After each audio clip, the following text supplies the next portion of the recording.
Hey everybody, welcome to the podcast. This is the Self-Control Show, and I'm your host, Jason Schnitzer, and here's your next episode.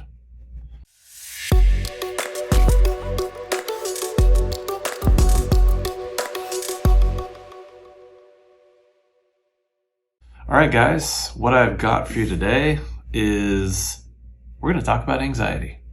And I did a post on this recently, and I thought, what better topic to follow up for a podcast than the seemingly overly abundant amount of anxiety in our current society today. And, I say that a little bit from personal experience and just the stuff that I'm seeing a lot online, social media. It seems like everybody to a degree is experiencing more than normal amounts of anxiety. And that makes sense given the recent pandemic and just the way social media is, generally speaking. So anyways, I like to give you guys a little bit of a different lens to think about when you think about anxiety and dealing with anxiety for yourself. And a lot of times anxiety gets painted in kind of a negative light, that it's bad. And which makes sense, because when you think about experiencing anxiety, it's like that icky feeling for most people.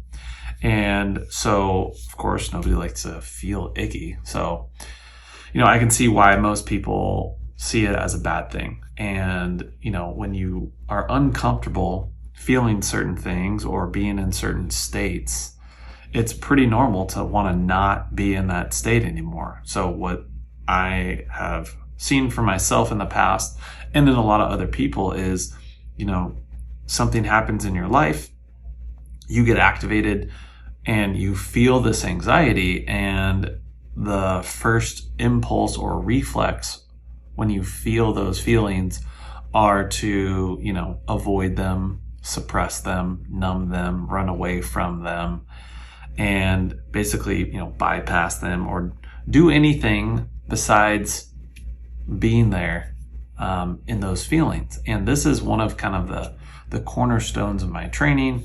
It's a part of my motto, face the storm.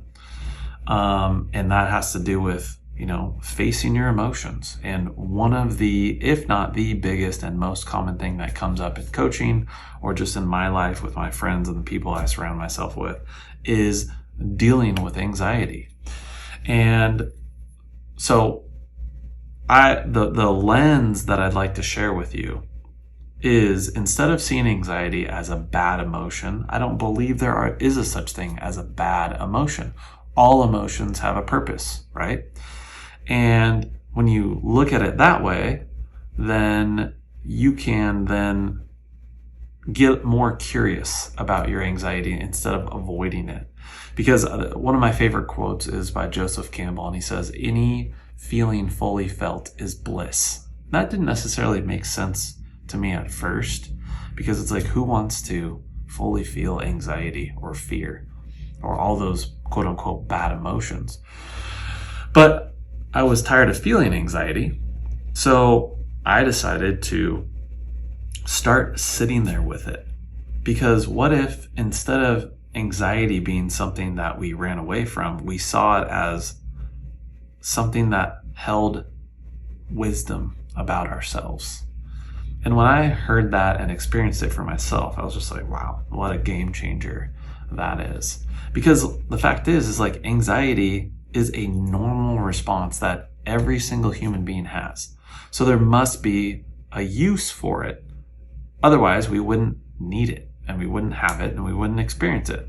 So like, for example, you see a shady character walking into the store that you're in. It's like, well, naturally, your neuroception's going to pick that up and be like, that guy doesn't look very safe. And a natural response would be for you to get a little bit anxious, and that is normal and that is healthy. Now, if we are in a chronic state of anxiety, or how I like to explain a chronic state of yellow or sympathetic, and we always have that yellow energy flowing through us. Again, if you want to learn more about green, yellow, red, go back and listen to my foundations episode. I think it's episode 3. I talk way more in depth about this. But if we are in a chronic state of yellow, a chronic state of feeling anxiety, that is not healthy. There's lots of physiological things that happen when we are in that state, and they take away from a lot of healthy stuff that, goes on in our body. Again, I'm not going to go deep into that. So you're feeling anxiety. What are some things that you can do right now to start to maybe shift your mindset around that, or the feelings that you have around it, and help you better and better cope with your situation, right? So we'll call this first aid for, an activated part of you, or in this case, anxiety. So step 1, you can just say, hey, I am experiencing anxiety, owning that. And there could be emotions, body sensations, or thoughts that also correlate with this experience of anxiety. And just notice for yourself, where do you feel those bodily sensations? What thoughts are you having when you experience anxiety? And take mental note of that. What do you think about the world when you're in this state? And then step 2, I would say, is get curious and just say to yourself, like, hey, this could be a part of me, which part is it right now? And it feels like who I am.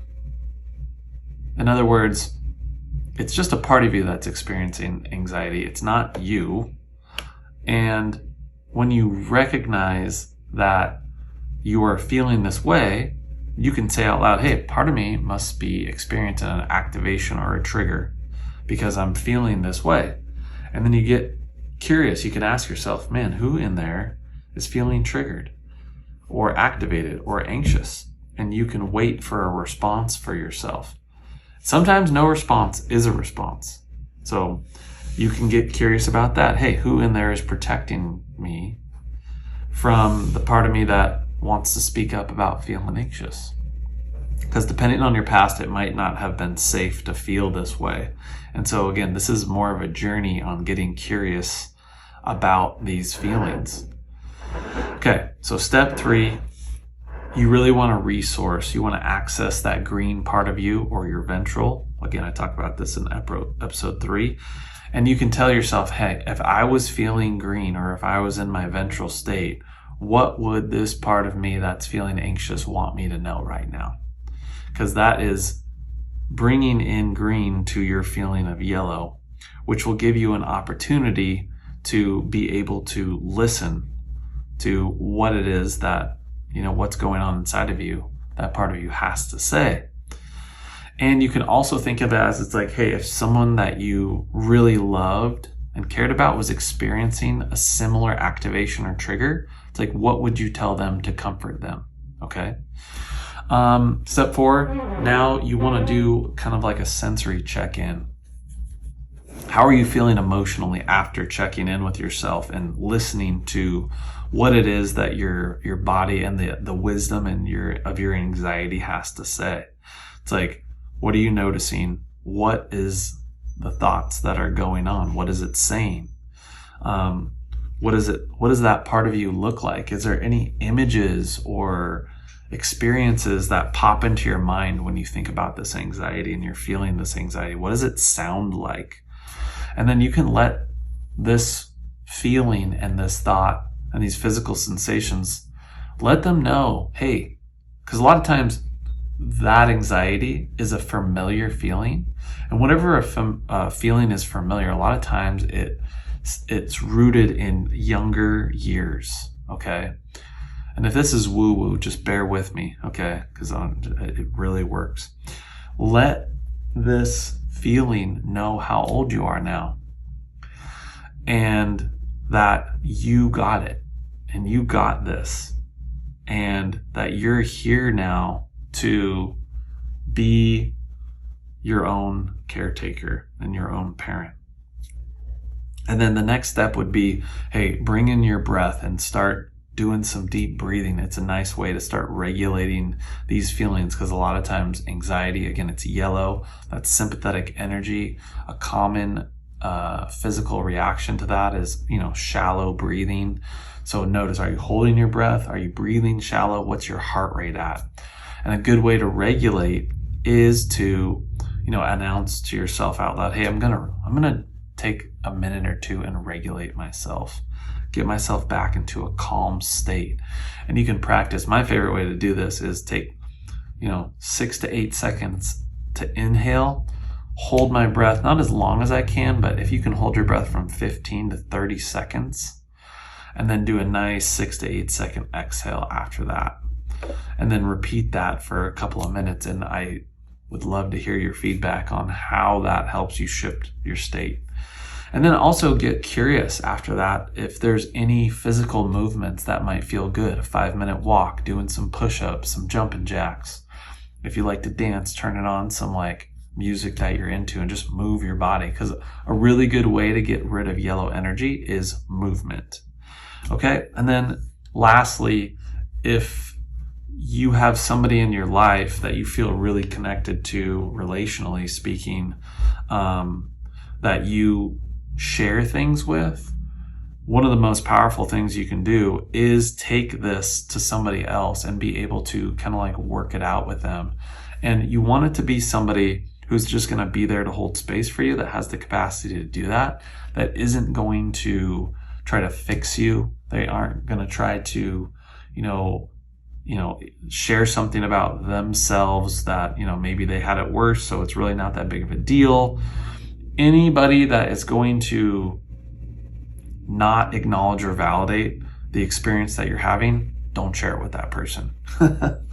You really, really, really need to get with somebody that, again, that has the capacity to just be there as you help yourself navigate through this. Because learning how to do it yourself and then bringing it to somebody else, it's that is a huge, huge process. And unfortunately, in my experience for myself and a lot of my clients, this is having somebody that's just gonna sit there with you and be able to hold space is kind of a difficult thing. So I understand if that's you. And then after that, I really am curious to hear what you think about how this played out for you. Because a lot of times, and again, going back to the original reason why I wanted to do this podcast, was the different lens of, instead of the avoidance or the masking of your anxiety, what if you used it as a trailhead? What if you started to get curious about that? What if you actually started to listen into what it had to say? Is it going to tell you that you need to have that hard conversation? Where in your, you can start asking yourself these things, where in your life are you saying yes when maybe you really mean to say no? And then it's why aren't you saying no? Maybe there's boundaries in your life that you need to set up, or there are things that you should be doing that you aren't doing, or maybe things that you shouldn't be doing that you are doing that you want to stop doing. And those are all pretty deep questions to start sitting with for yourself.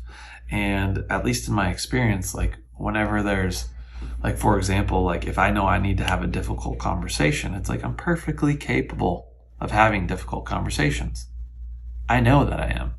But I also know that there's a part of me that hates having difficult conversations, because that was not an easy thing for me and at some point in my life. And that brings up difficult emotions, and difficult emotions were scary for a part of me, when I was younger.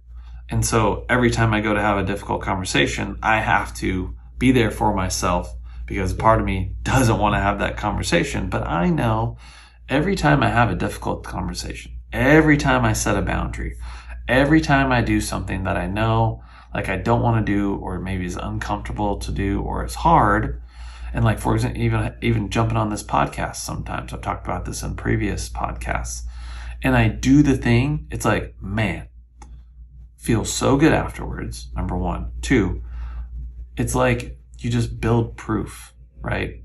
So it's like I give myself what's called a disconfirming experience, where I feel a certain way about something, but then I'm able to resource myself and safely do the thing consciously. And I'm proving to my younger version of myself, like, hey, we got this.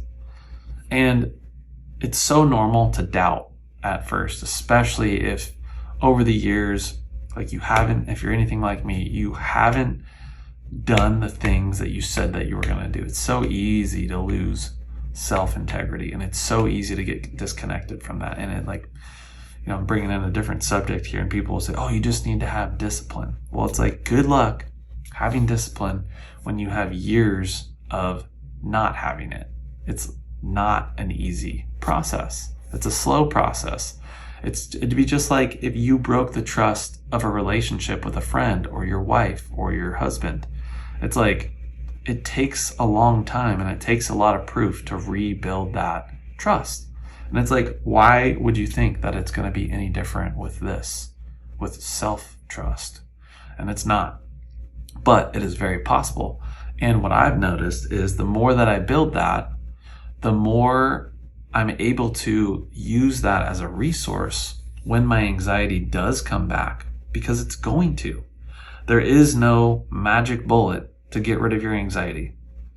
None, right? There are coping mechanisms that basically numb or mask anxiety, but I don't know about you, after years of doing those things, it's like it doesn't make it go away, number one. Usually it gets worse because you don't ever really address the root of what is causing your anxiety.